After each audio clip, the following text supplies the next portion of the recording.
On the Track is a web TV show about cryptozoology, natural history, green issues and whatever else the team feel like making up as they go along. Enjoy! So what's in today's show, Mr. John?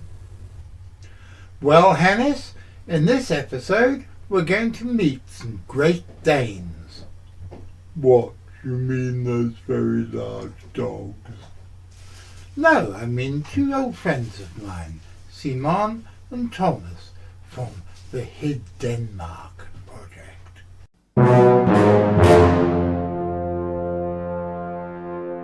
I really like the old credits.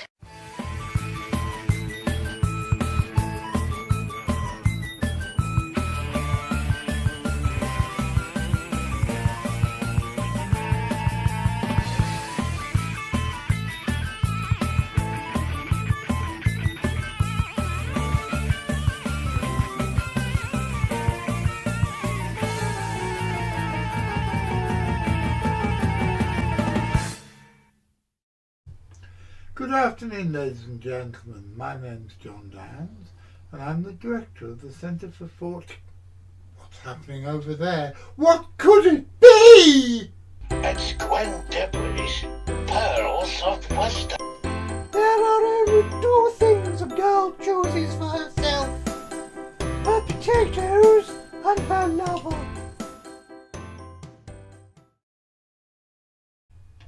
Let's try again. Good afternoon, ladies and gentlemen. My name's John Downs. I'm the director of an organisation called the Centre for Fortean Zoology, and welcome to another episode of On the Track. Now, for those of you who don't know, every Saturday afternoon at 3 and every Wednesday evening at 6:30 we bring you a miscellany of hard science, weird shit and surreality. What's surreality? Well, I think you're just going to have to ask Miss Isabel. I am surreality. And I'm surreality too, Auntie.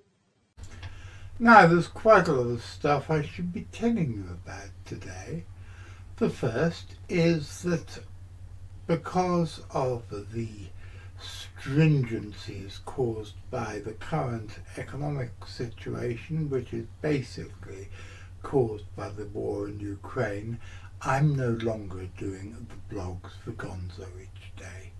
I did them for I think 12 years, and I've always been very grateful to Rob Ailing for allowing me the chance to do it and financing the CFZ in that way for so long.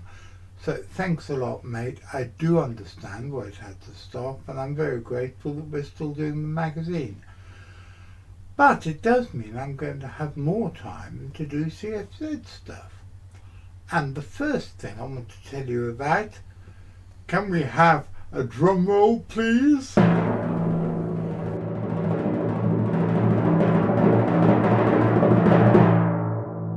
Is that we have just released a new book. We've published, I think, a new book, and it is the latest in our series of mystery animals of Britain and Ireland, and it is by Thom and it is called Mystery Animals of the Scottish Borders. You can buy it at the link below at a special offer. We knock £1.50 off it, and we even make the postage cheaper than, no doubt, those jolly nice people at Amazon will be doing. There are problems with recording the show several weeks in advance, because I am often in a position where I want to talk about something topical, and by the time we broadcast it, it's not going to be topical anymore. But last weekend, those jolly nice people at the Loch Ness Visitors Centre held what was apparently the largest Loch Ness monster hunt for 50 years. Now, I know very little about what went on. I've read bits on the internet which were very disparaging about it, and I've read other bits on the internet which made it sound absolutely fantastic and a useful piece of field work. But this morning I spoke to our old friend Ken Gerard from Texas, from San Antonio more precisely, and he was there last weekend, and next weekend we're going to be talking to him. So we're going to have him on the show sometime in the next few weeks, telling us all about how the Great Loch Ness Monster Hunt actually went down. Now, some of you, changing the subject massively, will also remember that a few weeks ago, just before I went back into hospital for the second time, we had a visit from the world famous Thom Woodruff, Thom the world poet, who put on a performance for me, Karen and Richard here in my sitting room. And here's another little slice. Archie, you're a great dog, whether you know it or not. Yeah. I think he knows perfectly well that That's he's right. the most important dog in the whole world, he thinks. Absolutely. Yes. So Archie, I'm a cat and we are different species, but I would like to talk to your animal soul because animals, of course, like the wind and the water, are telling us how to not be controlled. I know you've got a collar on, but you don't follow orders. You sit in the lap of your master, but you, of course, are more than a dog, aren't you, Archie? Yeah, I know you're listening, deep listening as dogs do. Yep, look at the ears I perked see up your listening. eyes. Archie, it's not just your name. I'm talking to your soul. I'm talking to your animal spirit. Yeah, yawn if you will. You're just like another poetry audience. But let me tell you, Archie, I've never had a dog. I've never owned a dog. I've never owned a cat, but I have had cats. And Archie, they're all feral and wild, and they're the last ones in the refuge. And they're waiting for us to go back and feed them, of course, because that's what they want. Affection, of course, the language of love. And second after that is, of course, food and water and shelter. And it's just like us, you know, those levels of needs that they have, and all that little pyramid of food and drink. Archie, I know you're pining for the fields of the future, but you'll have to live in now until it changes. Archie, you're a very patient listener, and thank you very much for being here, because if you weren't, who could we talk to? People would think there's an invisible dog in the room, isn't there? But it's you, Archie, isn't it? Oh, Archie. Oh, my dear sweet Thom. After all these years, Yeah, I know. We never met. We've never met. That's the first time we've actually been in the same physical space. Absolutely. Oh, we met a long time ago, but not Not in this world. in this world. No, it's true.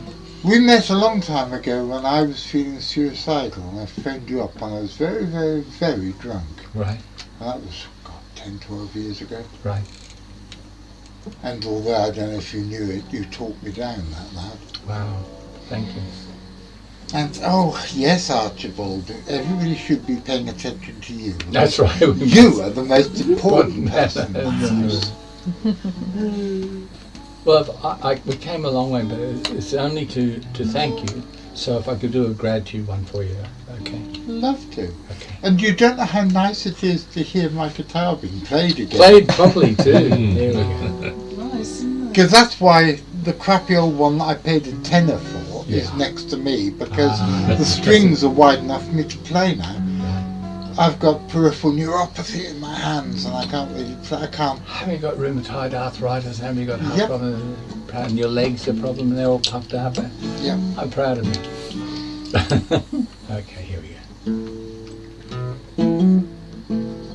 If there is one thing that's the most important thing, is to ignore the most important things. And to go off-road, off-track, out of your mind sometimes, just to walk a path that is only yours, until you realise they're all walking paths, and they go in circles and spirals, not a square or rectangle amongst them.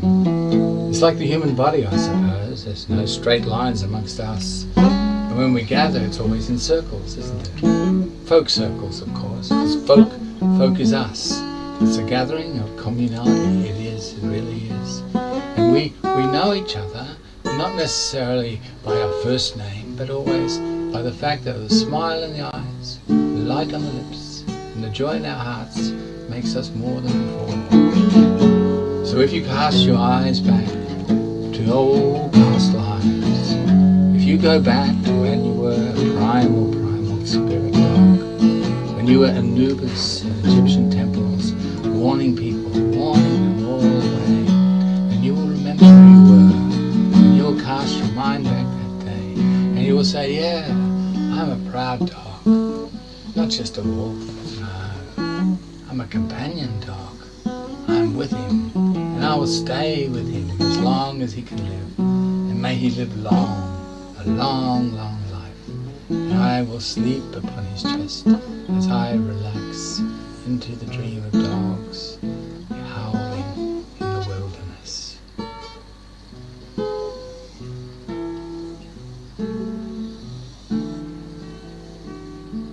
So this is a thank you. It's beautiful. Can't send it through the mail because it wouldn't get through. Can't send it through the email because I don't have email when I'm travelling. Can't send it through the fake book because I've been tossed off fake book. Violating community standards. I've been hacked and slashed and stolen from. But it doesn't matter at all. Person to person, eye to eye, heart to heart. That's the reason for it all. Creativity continues on. The great C words, community, consciousness, and co-creation. I've been learning colours, deepest of greens of Cornwall. There are different greens of Devon and Somerset, and the language of the lilt of water which is slowly evaporating away in this heated summer. And most of all, rediscovering the depth of friendship when people share their secret sorrows and their true health. And you realise stories are everywhere because people are everywhere. And when they do listen to each other too, then everything changes. Nothing will be forgotten. Everything is always new. So thank you for listening. Thank you for being here too. If you try and tell the other dogs about this, better keep your trap shut. No one's going to believe it. Talking to a dog and the dog responding, how can that be possible? Well, I guess we understand each other from different dog days. When I was in the dog house, and you were dogging it up in doggy style. But these days are gone, so better relax, settle down in the stomach with your great Master John. May all good things find you. May you be always in dog heaven. Dear sweet little boy, aren't you? Mm-hmm. And he is totally understanding everything you say.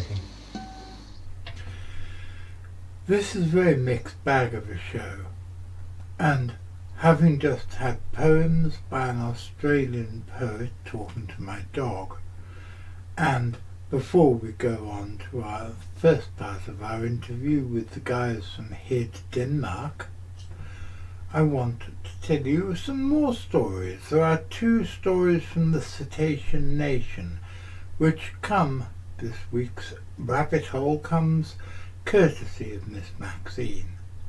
First of all, she sent me this story, which I find totally fascinating, because I don't know if you know this, but it's been estimated that 20% of cetacean species will breed with each other.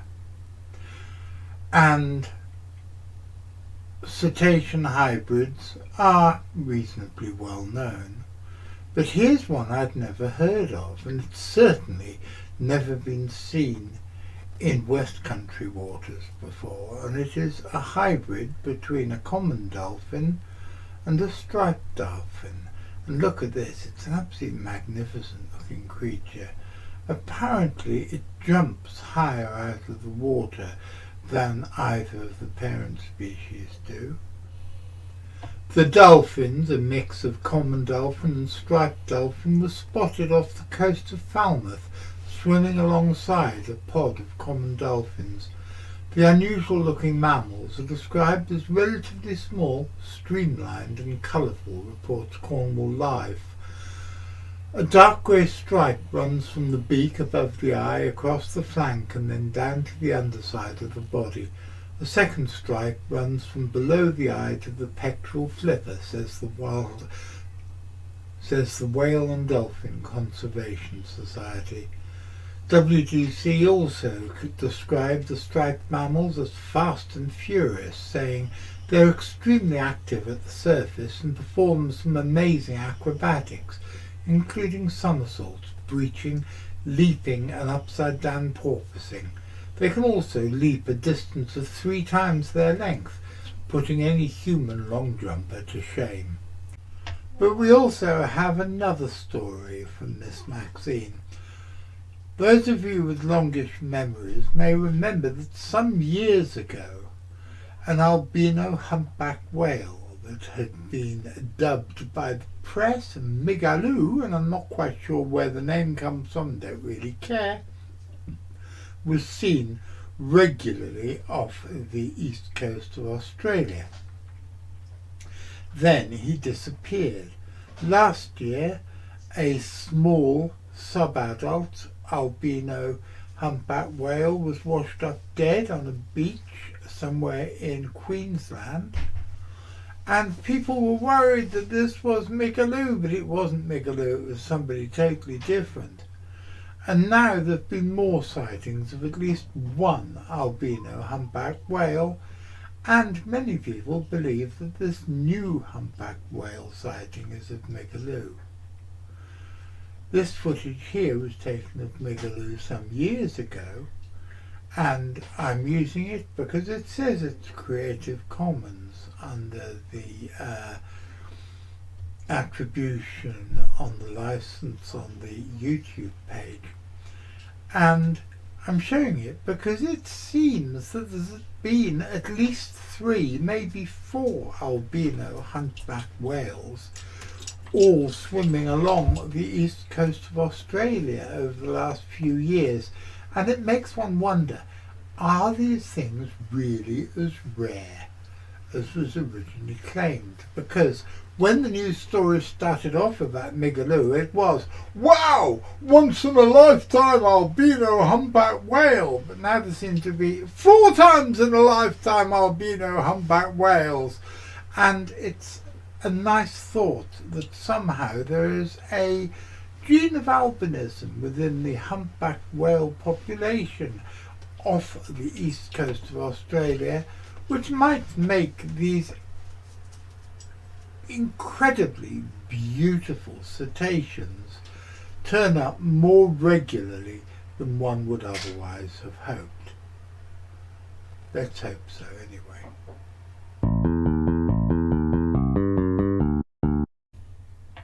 And now, ladies and gentlemen, I want to introduce you to 2 people, one of whom I've known for a long time and one of whom I've only known a couple of days. It's Simon and it's Thomas from the Danish Fortean group Hid Denmark, which I think is a really, really cool and groovy name. Check them out. Yeah. But I don't know very much about this project of yours. Tell me about the Hidden Denmark project. Yeah. So first of all, the name was from a brainstorm, me and Simon, and Simon suddenly like, Hidden Mark, and then it was like, Hidden Denmark.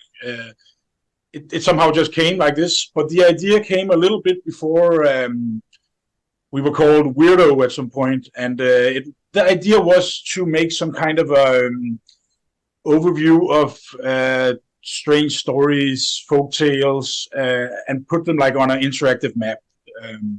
So we had like big plans in the beginning of walking around the city, and like an app that activated where you were near a strange story or a curious location, but then it became more like, okay, that was too expensive and too big of an idea, so it centered around more like a map. I think Simon always brought up this Bigfoot map, UK Bigfoot sightings map, And it Yeah, that kind was of a little posted in like- the CFZ, and that was one that someone posted in the CFZ Facebook group, and then I got the idea that we should do like something similar for like various geographic locations and people where like people have met like cryptids and ghosts and UFOs and things like that. So it's possible that Hidden Mark wouldn't have existed in its current form were it not for the CFZ Facebook group. That's very kind of you. But also in general, I mean, both me and Simon have been, I mean, you can see some of the books behind me. I've been inspired by CFC work since the beginning of my real serious interest in all this. So, I mean, it goes back to an interest in these things. But the problem is that, the difference is that we don't have many cryptid sightings here. It's quite, what can I say, Simon? It's kind of conservative with what people are seeing. But I think Lars Thomas and you may also have talked about this, that we are not the biggest hotspot for like exotic cryptid creatures. But there is some things popping up now and again, which is, I mean, the problem is that it falls a little bit outside of our map project in that sense, because then some kind of a puma is seen here, then it's seen here. How can you kind of put that to a specific location? I mean, and the same thing a bit with UFOs. I mean, if they're seen in the sky, how can you kind of say that they were here or here? They could have been somewhere over who knows where. So there is like a limit to what we can put on our map on the site, the Hidden Mark site. But okay, just to say a little bit about the what we are now in the current form. We are 6 people, and we kind of each have our own interest. But we are gathered around the main purpose of kind of trying to highlight these interesting areas in our landscape, and also just, you know, show some of the stories and activate people's imagination a bit when they go outside and say maybe, okay, this is just a field and what is that? But then we can relate a story to it and people start thinking about history in another way and think about our cultural heritage in another way. So well, that's kind of it. And yeah, but we have different like interests, each of us, and I think me and Simon is the one most overlapping for your kind of interests. Yeah, we're like, me and Thomas, we're like the only people in it who are like that into both like cryptozoology and ufology. Like the other people in it, they're like more interested in things like burial mounds and sacred trees and sacred springs and other types of locations that are tied to like older mythologies, older types of folklore and folk religion than cryptozoology and ufology. Well, you can say also that some of our newer members, I mean, we have one newer member who's more into the whole spiritism thing, interested in spiritism's evolution in Denmark, history. Then we have just some periphery members who are really interested in supporting, but who don't really go too much deep in the subjects in the same way, but help, you know, in other ways. So we are an organization, we are an association, in the way of cultural heritage, in a way you can say. That's the standpoint we operate from. But of course we have each our topics, and we pursue each our own research and interests.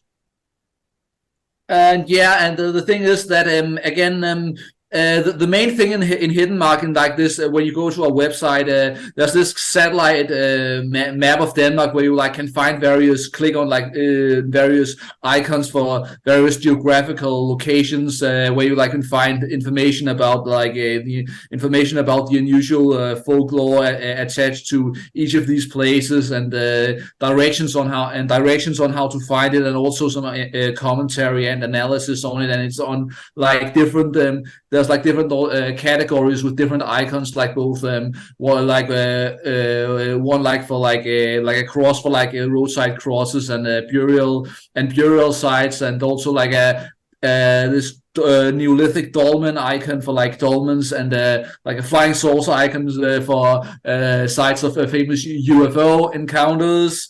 And there you can also like see some either photographs on some of them, for some of the stories, and also for some cases where I like made some paintings of illustrating illustrating the stories. We also have Facebook pages and Facebook page and an Instagram page, which regularly post updates. And another thing that was something that Thomas already mentioned, like the voice map tours where you can purchase and then download onto your smartphone, and then you can like go on like a guided tour like to various places that have like various types of folklore associating. The only one we have available at the moment, but it's quite popular, is called the Mons Tour, which where you can like which shows you around various places in central Copenhagen with statues and monuments and reliefs that depict dragons and trolls and giants and mermaids, and narration explaining these places' history and the folklore associated with it. We are also working on voice map tours to places in Copenhagen that have ghost stories and UFO encounters associated with them, but they aren't finished yet. And again, as this was something I was going to mention, but Thomas also said that cryptozoologist is actually like a very, very small part of Hidden Mark's field of interest. Yeah, we wish that it was bigger actually, but we just have to come to the conclusion that it's very difficult to mark some spots to be like cryptid hotspots, or to even like call it cryptids, because most of it that we can relate it to, like, then there's a burial mound and there's maybe a dog or another kind of creature seen in relation to it, but it goes much more into folklore, and these kind of folklore things, it's like it has a cutting point where it didn't, let's say the Fortean element never caught up with the folkloric part. So I don't know why it's like that, but maybe it's something about the over-rational society we live in here in Denmark. But nevertheless, I mean, some sites that we map, they're interesting for the sites themselves. Sometimes it's just just the building is spectacular, but we try to limit it so that that has a story connected to it, some kind of folkloric element, a ghost story, something to do with cryptids or what we can call it. And UFOs is also like a big part, because that's, me and Simon has worked a lot on that together. Yeah, me and Thomas, we actually like met in a Danish language UFO discussion group on Facebook. It's the official Facebook group for SUFOI, or Scandinavian UFO Information, which is like the biggest UFO research group here in Denmark. Yeah, and Lars is also a member still of it, although he doesn't interact so much. Yeah, but like most of the famous cryptid stories from here in Denmark, they're like from those out of place big cats that people have seen on Funen and in Jutland, were like pumas and jungle cats, and again things like that. And there are also like some lakes that here on Zealand, like Furesøen, the Foro Lake, that like is home like to a monster. But in the oldest, the very oldest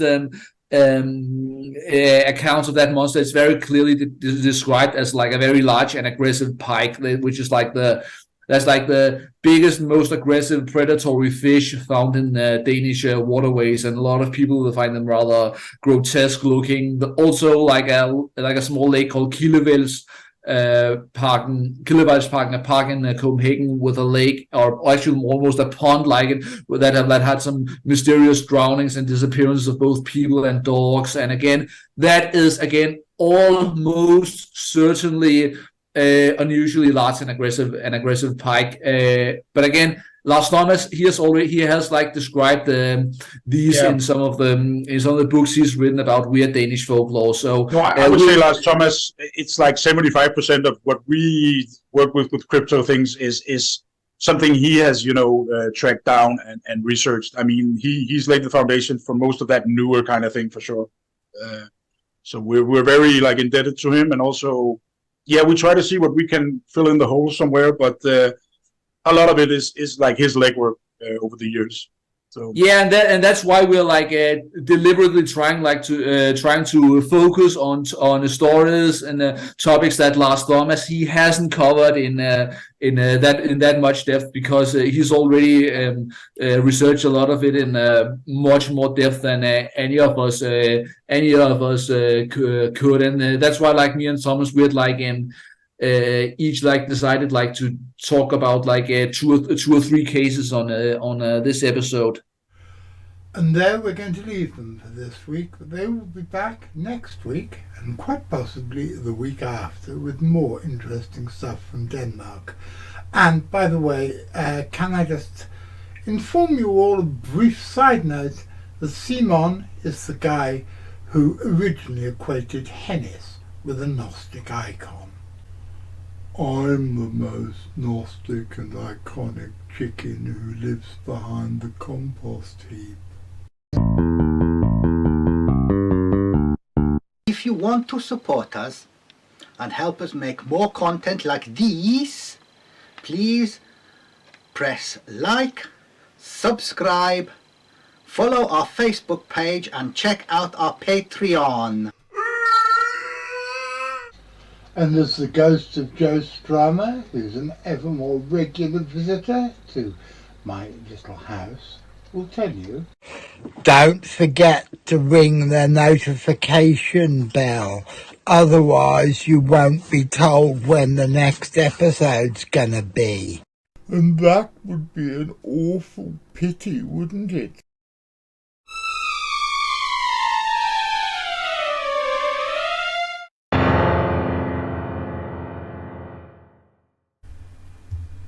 Well, ladies and gentlemen, here we are at the end of another episode. I hope you enjoyed it.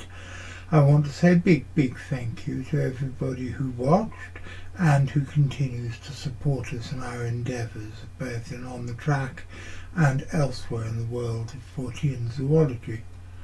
I want to say a big thank you to the people but for whom this show couldn't be made, particularly my producer Louis, and to our administratrix Gwen Palmer, but for whom. And I want to say a big thank you to my guests this week, who have been Simon Johansson and Thomas Jorgensen from HID Denmark. They're going to be back next weekend for more exciting things of the cryptozoology of this small but significant Northern European country. I want to say thank you to the lovely Miss Isabel, who is perfectly happy to join in my nonsense as and when it fits, and rather enjoyed wearing the mock Viking hat. And I want to say thank you to the ever-resourceful Miss Maxine, who sent us down today's rabbit hole looking at peculiar whales from the Cetacean nation. Thank you to all of you. I couldn't do this without any of you. I'm going to be back on Wednesday when we're going to be reviewing one of the most controversial books in the canon of Fortean literature. It's The Highgate Vampire by the Reverend Sean Manchester. Like him or loathe him, nobody ever has no feelings at all about the man. People seem to plonk down firmly on one side of the fence or the other. I'm not going to say which side of the fence I'm on, but I'm going to enjoy the debate. And then next Saturday I'm going to be back with more stuff from HID Denmark and some other exciting news for you, because Richard Freeman is now back from Tajikistan with Chris Clark and Darren Naish. They did, I believe, have a useful and important time. They've told me very briefly what happened in a brief conversation I had earlier today. I'm going to be talking to him tonight, and he'll be back in the studio to talk to us and tell us all about his adventures very soon. So there's only one thing left to do. Are you there, Mr. McCrinnan? Oi, McCrinnan, are you there? Good, I'm glad I caught your attention at last. I thought you were doing like Louis and just looking out the window all the time. I just want to say, Mr. McCrinnan, that I'm going to be there on Wednesday and on Saturday, and on Saturday I will once again be doing the live chat and all the other exciting things I do. And if I'm there and you're watching the show, I'll be